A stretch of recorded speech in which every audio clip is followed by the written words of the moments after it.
Hello everyone, this is my another video for class 10th. So I have decided to give a course where you can score a 95 plus in your board examination, Karnataka board examination. देखिए तो शुरू करते हैं. अगर आपको 95 plus score करना है आपके SSLC एग्जाम में, then please subscribe and follow my channel. तो पहले शुरू करते हैं. The first chapter which is there in your syllabus that's nothing but the chemical reaction and equation. I think this is the most easiest chapter. ये अभी तक का जितना भी चैप्टर्स आपके हुए ना सिलेबस में, सबसे ज़्यादा ईजी चैप्टर ही होगा. लेकिन उसके लिए आपको कुछ इंपॉर्टेंट चीज़ें, कुछ टॉपिक्स बाहर करने के लिए ज़रूरत होती है. जैसे so let me start with the concepts. See before explaining the term chemical reaction, I like to explain the terms like अभी देखो, हमें केमिकल रिएक्शन हमें जाना है, पता है. लेकिन एक काम करते हैं, पहले हम एटम्स क्या होते हैं, मॉलिक्यूल्स क्या होते हैं, कंपाउंड क्या होते हैं, and one more thing, element क्या होता है. ये चार टर्म्स हम केमिस्ट्री में डे टू डे यूज करते हैं, लेकिन पता नहीं होता इन दोनों के बीच में डिफरेंस क्या है. क्या आप कह सकते हैं मॉलिक्यूल और कंपाउंड के बीच में का डिफरेंस?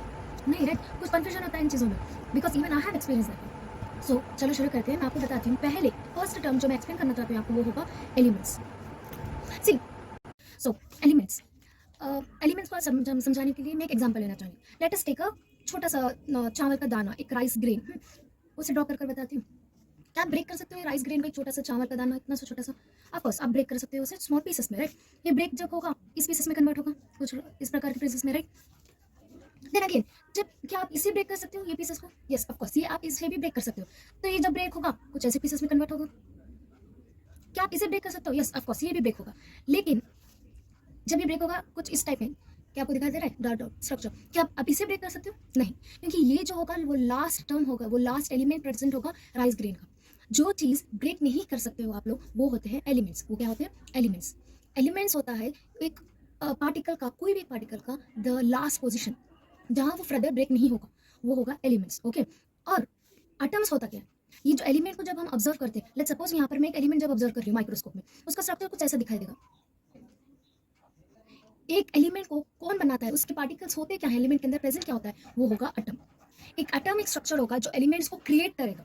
ओके. तो आपको पता चल चुका है एटम्स और एलिमेंट का डिफरेंस. एलिमेंट वो चीज़ है जो अनब्रेकेबल है, last point of the particle होगा.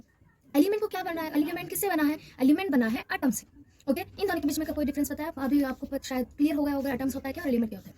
पीरियोडिक टेबल जो आप यूजुअली पढ़ते हो, आपके टेक्स्ट बुक के पीछे भी होता है एक something like this structure, right. कुछ इस तरह से स्ट्रक्चर होता है. एक टेबल पढ़ा जाता है. आप लोग भी अब तक 9th स्टैंडर्ड में पीरियोडिक टेबल पढ़ चुके हो. तो पीरियोडिक टेबल में क्या करते हो आप लोग?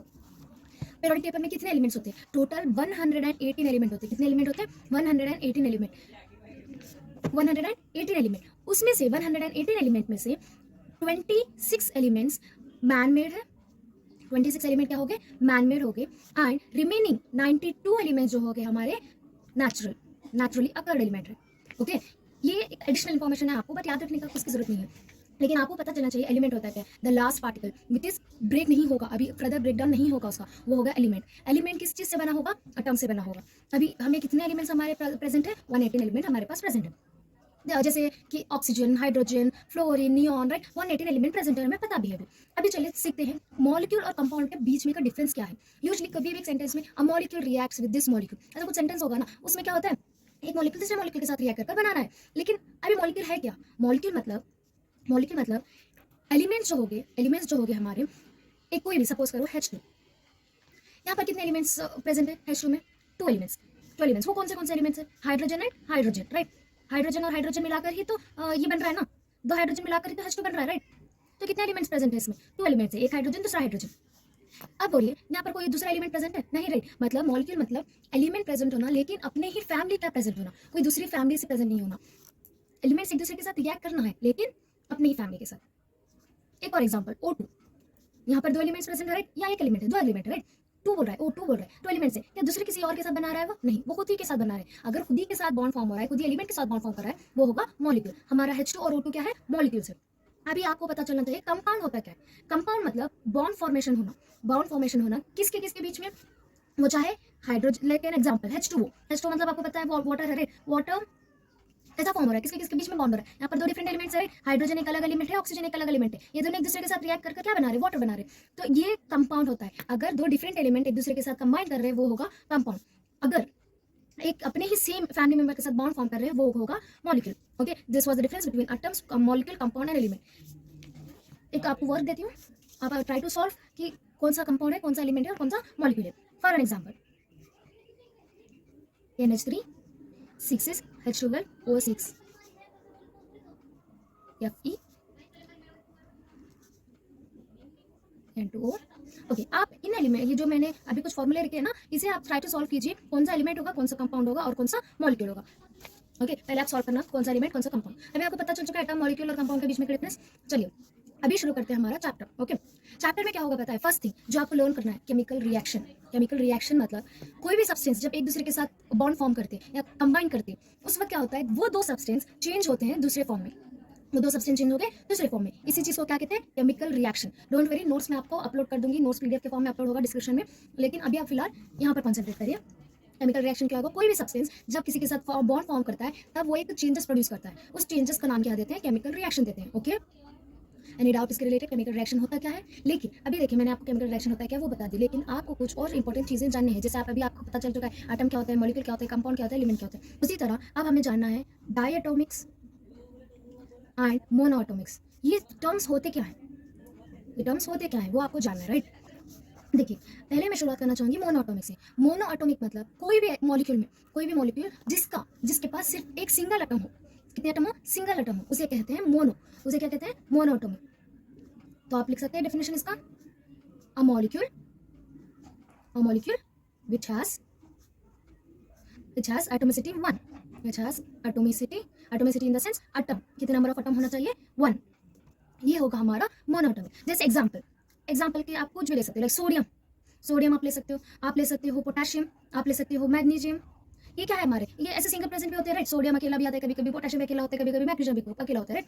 तो ये जितनी सारी चीजें वो है हमारे मोनोएटॉमिक्स। अभी कौन सा टर्म आपको जानना चाहिए, डायटोमिक्स। कौन सा नेक्स्ट टर्म, डायटोमिक्स। अभी देखिए, मोनो मतलब क्या होता है, 1, डाई इन द सेंस 2, मतलब एक मॉलिक्यूल जिसका एटोमिसिटी कितना होना चाहिए, 2। एटोमिसिटी कितना होना चाहिए इसका, 2 होना चाहिए। तो ओवरऑल हमारे पीरियोडिक टेबल में अराउंड 7 एलिमेंट्स हमारे डायटोमिक होते हैं। कितने एलिमेंट्स डायटोमिक होते हैं, 7 एटम। जैसे कि मैं आपको लिखकर बताती हूँ कौन सी चीजें डायटोमिक होती है।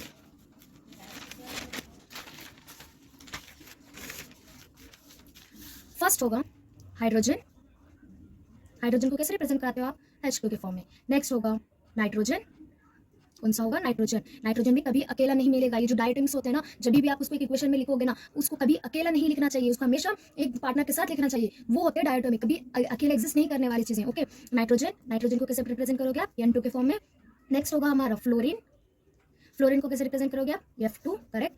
नेक्स्ट होगा हमारा ऑक्सीजन, उसे कैसे रिप्रेजेंट करोगे आप, O2। नेक्स्ट होगा हमारा आयोडीन, उसे आप कैसे रिप्रेजेंट करोगे, I2। नेक्स्ट होगा हमारा chlorine, Cl2।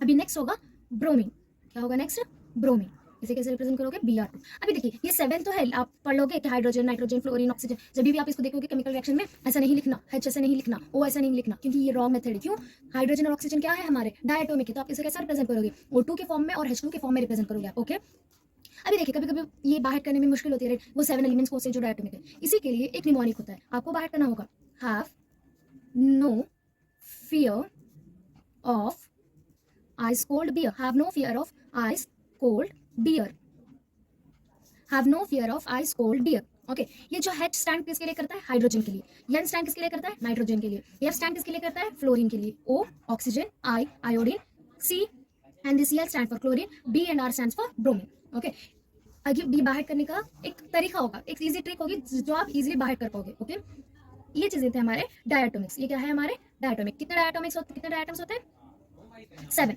Right. Have no fear of ice cold beer. अभी देखिए नेक्स्ट वाला, एक और टर्म जो हमें जानना होता है वो होगा पॉलीएटॉमिक। वो क्या होगा, पॉलीएटॉमिक। पॉलीएटॉमिक मतलब कोई भी एक एलिमेंट में, कोई भी एलिमेंट या कोई भी कंपाउंड में दो से ज्यादा एटॉमिसिटी होगी, जिसकी 2 से ज्यादा एटॉमिसिटी होगी वो होगा हमारा पॉलीएटॉमिक। वो क्या होगा हमारा पॉलीएटॉमिक, जिसकी एटॉमिसिटी मोर देन 2 होगी। एटॉमिसिटी कितनी होगी, मोर देन 2। आपको पॉलीएटॉमिक के बहुत सारे एग्जांपल्स मिल सकते हैं, बहुत सारे, मतलब एक लिस्ट होगी, लेकिन वो लिस्ट बाहर करने में तकलीफ होती है। आप पता है आपके कहीं पर आपके एग्जांपल होते हैं। फॉर एन एग्जांपल यहाँ देखिए, आपके टेक्स्ट बुक में क्या लिखा होगा, यहाँ देखिए आपके टेक्स्ट बुक में कहा, हाँ, एल्यूमिनियम सल्फेट या बेरियम क्लोराइड, एल्यूमिनियम सल्फेट। ये सल्फेट है क्या, आप कैसे रिप्रेजेंट करोगे, ये सल्फेट होता क्या है, आप इसे कैसे रिप्रेजेंट करोगे, राइट। आपको शॉक होगा ना, ये सल्फेट कहाँ से आया, किसके साथ बॉन्ड फॉर्म कर रहा। तो एक आपको ट्रिक बताती हूँ, ये सारे वीडियोज में आपको ट्रिक बताते हुए चलूंगी आपके साथ। ओके, तो मैं आपको एक ट्रिक बताना चाहूंगी। पॉलीएटॉमी के लिए कभी भी आप रिप्रेजेंट करना चाहते हो, कभी भी वाइड करना चाहते हो, आप शुरू करो फैमिली वाइज के लिए। ओके, किसके साथ शुरुआत करना चाहिए? फैमिली वाइज के लिए, फैमिली वाइज के लिए शुरू करें। तो मैं पहले शुरू करती हूँ नाइट्रोजन फैमिली के साथ। किसके साथ शुरू करती हूँ? नाइट्रोजन फैमिली के साथ। और ट्रिक का नाम, बाहर करने का ट्रिक का नाम जो होगा एड ट्रिक। नाम क्या होगा? Ed trick. Okay, ed trick अगर आपको बाहर हो गया तो आप सारे पॉलीएटॉमी खुद ब खुद लिखना शुरू करोगे। फॉर एन एग्जाम्पल, नाइट्रोजन पहले आप क्या लिखो? NO3 शुरू, स्टार्ट कहाँ से? सॉरी, यहाँ पर मैं कट करके लिखती हूँ, स्टार्ट्स फ्रॉम 3। सो मैं शुरू किसे करती हूँ? NO3C, next NO2C and N। और इसके चार्जेस भी होते हैं, लेकिन मैं आपको चार्जेस नेक्स्ट वीडियो में आपको बताती हूँ चार्जेस कैसे फाइंड आउट करना है। ओके, NO3 से NO2 एंड अगेन N, मतलब nitrogen 3 bond, oxygen 3 bond form कर सकता है। एक ऑक्साइड फॉर्म में प्रेजेंट हो सकता है या दूसरे ऑक्साइड फॉर्म में प्रेजेंट हो सकता है। अभी आप क्या कर रहे हो? पहले तो NITR तक सेम लिखो, हर तीनों के लिए भी सेम लिखो। ओके, इसके लिए भी सेम लिखो। अभी मैंने आपको एक ट्रिक कहा था, वो क्या है? Ed trick. एड ट्रिक मतलब एड, मैं यहाँ पर लिख दूँ एड। ओके, एड ट्रिक मतलब यहाँ पर आप किससे शुरुआत करोगे? नाइट्राइट, नाइट्रेट,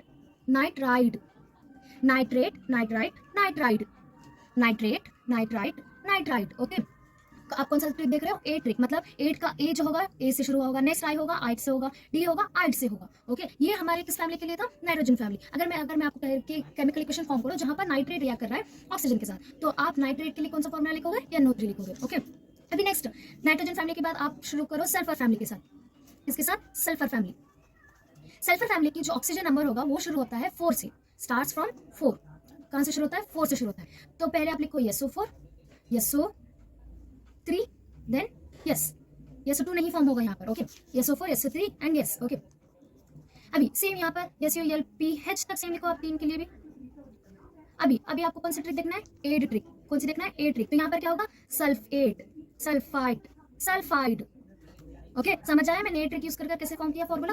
अभी नेक्स्ट फैमिली वो होगा फॉस्फोरस फैमिली। कौन सी फैमिली होगा? Phosphorus family. तो इनका भी ऑक्सीजन नंबर कब से शुरू होगा? Starts from 4। कहां से शुरू होगा? 4 से शुरू होता है। PO4, PO3, P।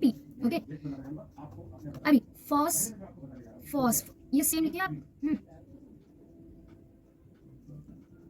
अभी ट्रिक क्या है हमारी?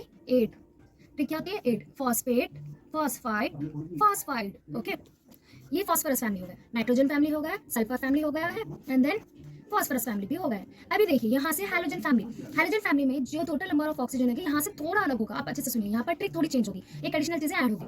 वो होगी, फर्स्ट होगा क्लोरीन फैमिली। फर्स्ट हम कौन सी लेंगे फैमिली? Chlorine family.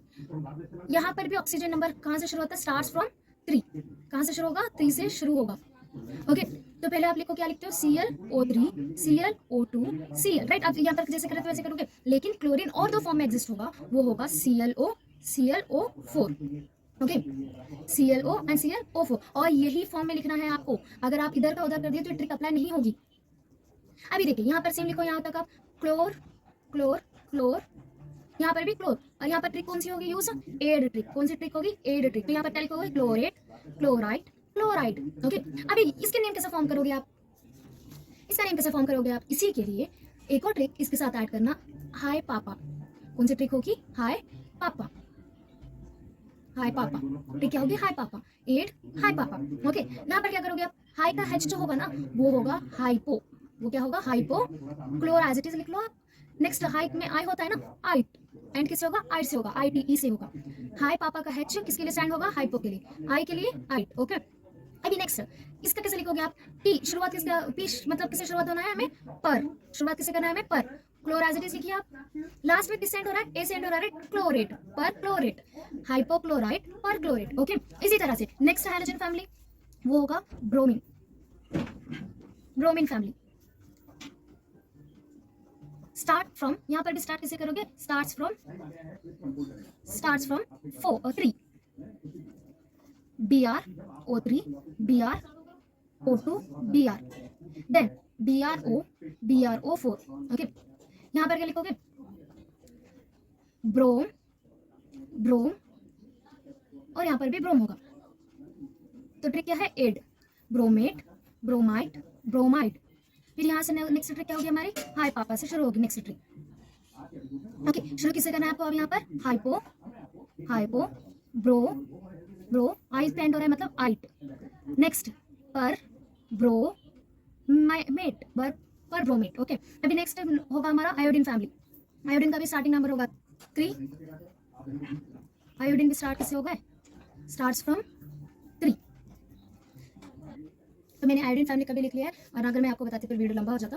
ओके, और एक और चीज़, अब यहाँ तक आपको ट्रिक पता चली है। अब अगर CO3 है, समथिंग ऐसे CO3 को क्या कहते हैं? कार्बोनेट कहते हैं। क्या कहते हैं? कार्बोनेट। अगर इसमें हाइड्रोजन अटैच हो रहा है, H+ आ रहा है, तो H+ कार्बोनेट हो रहा है, तो नाम क्या होगा? पहले तो हम लिखेंगे इसको HCO3 की जैसा लिखेंगे। ओके, इसका नाम होगा हाइड्रोजन कार्बोनेट। अटैच कौन हो रहा है? हाइड्रोजन हो रहा है ना। हाइड्रोजन और CO3 को क्या कहते हैं? कार्बोनेट। इसका एक और नाम होता है, वो होगा हमारा बाइकार्बोनेट। वो क्या होगा? हमारा बाइकार्बोनेट। ओके, उसी तरह कुछ और चीज़ें हैं जो मैं भी लिखकर आपको आपके स्क्रीन पर दिखाई देगा, तो मैं लिखकर बताती हूँ आपको, वरना वीडियो बहुत लंबा हो। तो ये कुछ कॉमन पॉलीएटॉमिक्स जो आप अपने केमिस्ट्री पार्ट में मोस्ट ऑफ द टाइम आप सुनोगे। For an example, di hydrogen phosphate. Phosphate मैं अभी बताई थी आपको, फॉस को तो आप पीओ लिखोगे। 8 बोल रहा है, मतलब क्या? किससे शुरुआत होनी है हमारी? देखिए हम पर अभी लिखे थे ना हम लोग, फॉस्फेट मतलब PO4। तो यहाँ देखिए, फॉस्फेट मतलब PO4 हुआ, डाई मतलब कितने? 2, हाइड्रोजन मतलब 2 हाइड्रोजन। अकॉर्डिंग तो ये फॉर्मूला बन चुका है H2PO4। ये कुछ कॉमन पॉलीएटॉमिक्स जो आप 10th में यूज करोगे, तो आप इसको बाहर करना जरूरी है। और ये जितने भी पॉलीएटॉमिक्स है बहुत ज़्यादा इंपॉर्टेंट है, आप प्रीवियस ट्रिक की मदद से परफेक्ट कर लेना। ओके, आप अगर वीडियो पॉज करके लिख लेना चाहते हैं तो लिख लेना। और डायटोमिक के जो हमारे निमोनिक के साथ है, have no fear of ice cold beer. कितने डायटम्स होते हैं हमारे? 7 डायटम्स। ओके, तो आज हमने कुछ बेसिक चीज़ें डिस्कस की है। अभी नेक्स्ट वीडियो में मैं आपको बताती हूँ वैलेंसी क्या होती है, वैलेंसी क्या होती है, और ग्रुप पीरियोडिक टेबल के जो आपको ग्रुप्स होते हैं ना, ये जो पीरियोडिक टेबल बाहर करना मुश्किल होगा ना, यूजुअली टीचर्स क्या करते हैं, आपको लिथियम बेरिलियम ऐसा पीरियड वाइज पढ़ाते हैं, मतलब स्ट्रेट लाइन में पढ़ाते हैं, आपको राइट ऐसा स्ट्रेट पढ़ा बोलते हैं। वो रॉन्ग तरीका होता है। आपको पढ़ना है तो इस तरह से पढ़ना है। मैं आपको इस पढ़ने का भी ट्रिक नेक्स्ट वीडियो में आपको बता दूंगी। Okay, so please like my channel and subscribe it, and please share with your family and friends. Thank you.